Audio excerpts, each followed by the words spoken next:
In the name of the Father, and of the Son, and of the Holy Spirit. I want to start by thanking Chris for letting me preach. For those of you, the few of you who have got to know me a little bit in the few weeks I have been at St. David's, know I like to talk. And I haven't done a sermon in 3 months, which is the longest period in my career that I've gone without doing a sermon, and I'm delighted to be able to do this. I'm going to start by doing something a little unusual because I'm going to tell you how I go about preparing sermons, because it fits into what I want to say in this sermon. I start by reading the lessons for the time I'm going to preach. That's not unusual. I then consult commentaries and word study books, things like that, and get as much information as I can get, maybe some new stuff, maybe commentaries I've not seen before. That's not unusual. But then I stop. I don't do anything else, and I wait. And for 30 years, for the time I've done this style, which I started for a reason I can't explain in this setting, the sermon comes to me early in the morning, in that sort of nether time between dreaming sleep and full being awake. And it comes to me fully and completely, to the point that I have never written a sermon in this period of time. I just know it. So, for the first time in 3 months, I took the same way I have done it before. And I finished my studies. I knew what I wanted to say, I thought. I wasn't sure. And I waited. And nothing came, and nothing came. And then this morning, at the typical time that I do receive sermons, I got it. But it was a jumbled mess. It was rolling in my head, all kinds of ideas, all kinds of things, and I couldn't figure it out. I just couldn't sort it. And I got up, it was still dark, and I started pacing the house, trying to figure out what I was going to do, and I started to panic.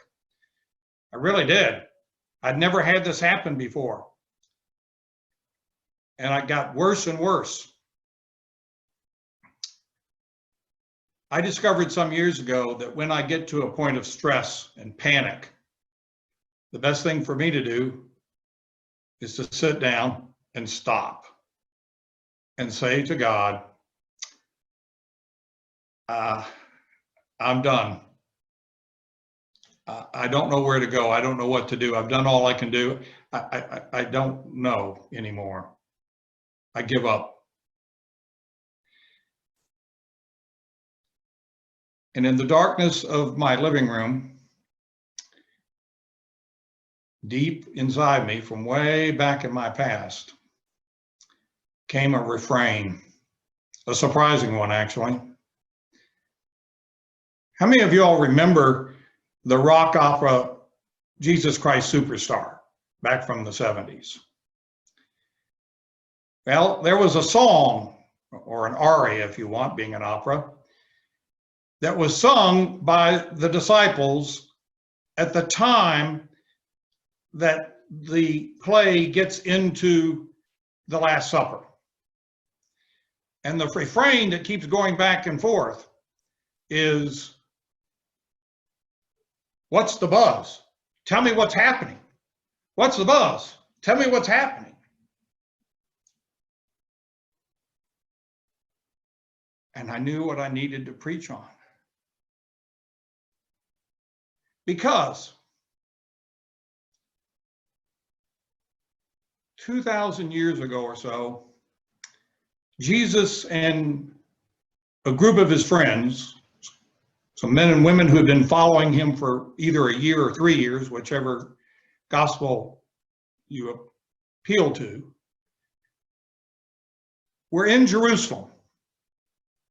They had come there with a little stress and a little trepidation because they were coming for the big holy period of Seder, of Passover.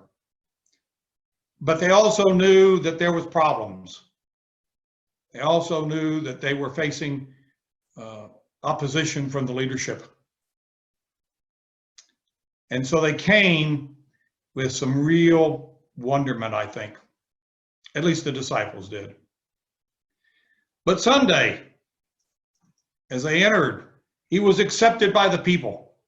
There was this wonderful reception of him, and more than I think any of the disciples thought that there would be. And then he spent the week with large crowds coming to hear him talk and preach and converse, and in some cases contend with the leaders there in the portico at the temple. They could feel that something was coming to a head, I'm sure. So then Jesus said, we're going to have the Passover, make preparations for it. We'll go up to the room. And this was what all of these men and women had done all their lives. The Passover was the heart of being a Jew. So they knew what they were going there for, except they realized that it's in a difficult moment. What's going to happen? But they went there with their own sense of agendas, I think. We know for one fact, they went there armed. Some of them did anyway. They expected that something might happen. And they were prepared for it because they had spent this time with Jesus and they had seen him heal people. They had seen him walk on water. They had seen him feed 5,000 people. They had seen him in all the circumstances in which he could teach. They could see him so close to God, and they had come to believe that this was the long awaited for Messiah, the one who would redeem Israel. And in their mind, redeeming Israel meant running out the Romans, getting rid of these corrupt leaders, and setting up a government that was headed by God in which Jesus would lead it. And they would be, of course, second hand, right hand, left hand people in this.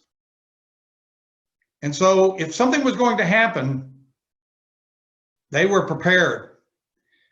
And they knew that Jesus had legions of angels prepared to come and to do it. And they were going to join with them. That was their agenda. I have no doubt about that. Jesus had a different agenda. They come into the room, and the Messiah of God takes off his clothes, kneels down, and begins washing his disciples' feet.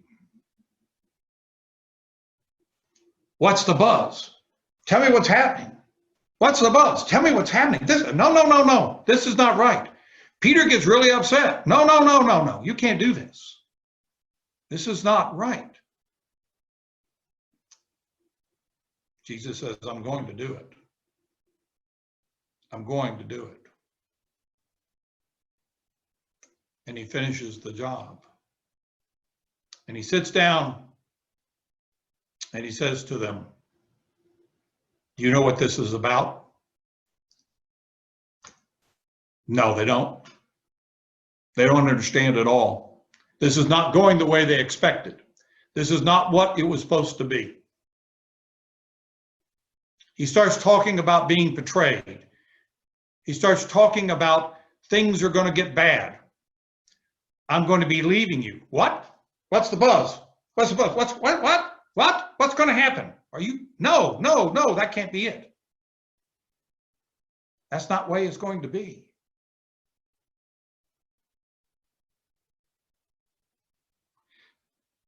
Eventually they go through the Seder, and suddenly in the midst of it, he changes it all. They're all familiar with it. They know how to do it. They've done it all their lives. But he changes it.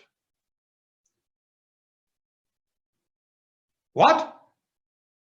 What's going on here? What's the buzz? What's going on? What's happening? They still don't get it. They don't understand. They go out, and Jesus asks them to wait while he goes and prays. They go, well, they wait, but they don't wait in prayer. They don't wait in anticipation. And suddenly a crowd shows up. What's the buzz? Tell me what's happening. What's happening? And they arrest Jesus and they run. Those that were going to fight for him, those who were going to protect him, those who would go to whatever circumstance didn't. And they ran.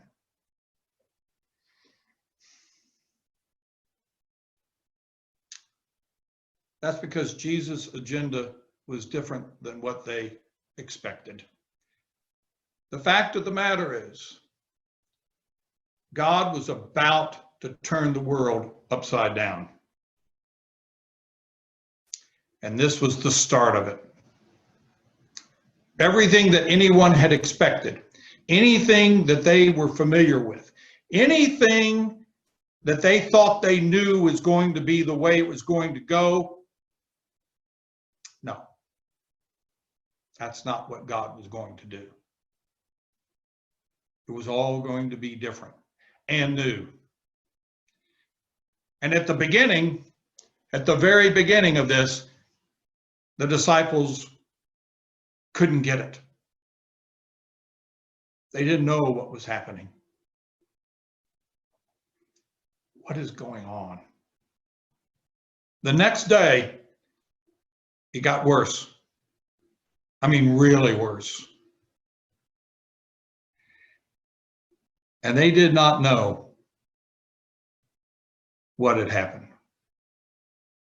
They returned to their homes in desperation, maybe some anger, frustration, fear, wonderment, maybe some doubt. We thought he was going to be the Messiah. Clearly he wasn't. Clearly he was not who we thought he was. What do we do now? Where do we go? What's to happen to us? Tonight, we gather for a service that for many of us, certainly for me, I have gone to every year of my life that I can recall. I've never missed a Maundy Thursday from the earliest memories of my life. I've gone to a church, sung, been with people, had my feet washed feet, taken communion, stripped the altar, and left in a dark and sad purpose, occasion, wonderment. Tonight, we aren't doing any of that. We're sitting in our homes, separated, and having a service that none of us would ever have dreamt in our wildest dreams we would ever be attending. And I suspect for many of us, the cause of why we're doing this is pretty much the refrain. What's the buzz? Tell me what's happening. We have reached out many of us, with questions, wonderment, and wanting to connect and not being able really to do it. I suspect there's a lot of fear. I suspect there is wonderment. I suspect there is questions. Where is God? Where is God? What's he doing? I believe that this virus may yet make a huge change in our lives, ones we never anticipated or wanted. And we don't know what it'll be yet. We really don't. It could be a dramatic change or not. But we trust God, who turns the world upside down. We may not know. I may not have gotten what I thought was going to be the sermon I was going to give. The disciples went to that Last Supper expecting something different. And they ran. And it's okay. They ran. And maybe some of us have run. It's okay. But at some point, those disciples quit running because they came to believe and they came to trust, even if they didn't know what the final outcome was going to be. And they went out into the world and they turned the world upside down with God. Over the next few months, it is my hope and it's my prayer that we, individually and collectively, will take from this the turning of the world upside down and move from what's the buzz, tell me what's happening, to yes, Lord, I am ready. Send me. Amen.